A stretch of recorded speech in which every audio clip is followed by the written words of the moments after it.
आइए दोस्तों, इस सवाल को हम लोग सॉल्व करते हैं जो रीजनिंग सब्जेक्ट में आता है। एक रैंकिंग नाम का चैप्टर, उसी चैप्टर से इस सवाल को मैं लिया हुआ हूँ।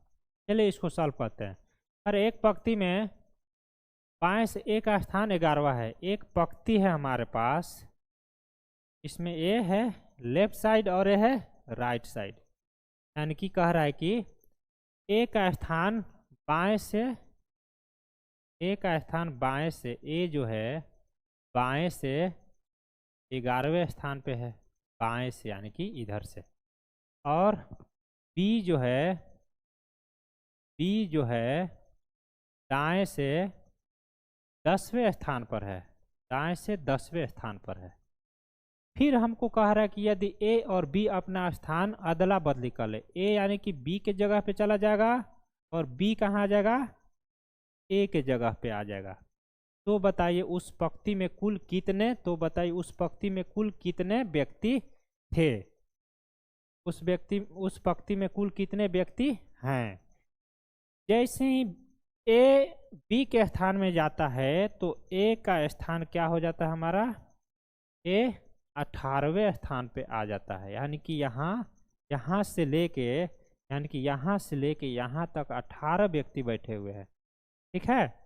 और हमको पहले ही बोला हुआ था दाएं साइड से बी का स्थान 10वां, यानी कि ये तो बी है, यहाँ पे ए आ गया है, यानी कि ये 10वें स्थान पे था दाएं साइड से, तो इसके पहले कितने होंगे, 9। हमसे क्या पूछा है, इस पंक्ति में कुल कितने व्यक्ति हैं। तो यहाँ से यहाँ तक 18 व्यक्ति हैं और बाकी जो बचा है इधर यहाँ 9, यानी कि टोटल कितना आ गया, 27। यानी कि इस पंक्ति में कुल 27 व्यक्ति बैठे हुए। अच्छा, हमसे ये पूछे कि ए और बी के बीच कुल कितने व्यक्ति बैठे हुए हैं। हम ए भी निकाल सकते हैं। इस पंक्ति में कुल व्यक्तियों की संख्या कितना है, 27 है। ठीक है।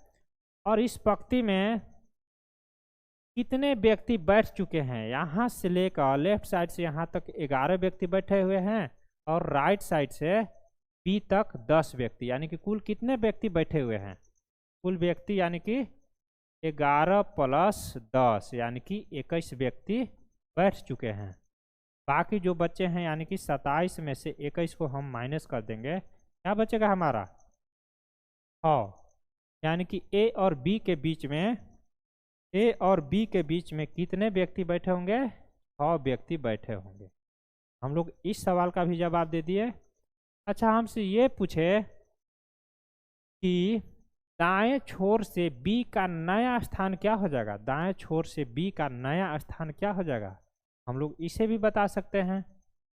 यहाँ से लेके दाएं साइड से यहाँ तक बी तक 10 व्यक्ति बैठे, 10 और 6 16 व्यक्ति हो गए, 16। लेकिन इसका स्थान पूछा है बी का स्थान पूछा है, यानी कि ए का स्थान ले लिया है ना।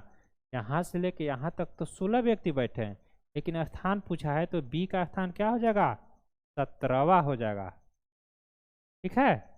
यानी कि बी का नया स्थान, बी का नया रैंक, बी का नया रैंक क्या हो जाएगा, हमारा हो जाएगा 17वां।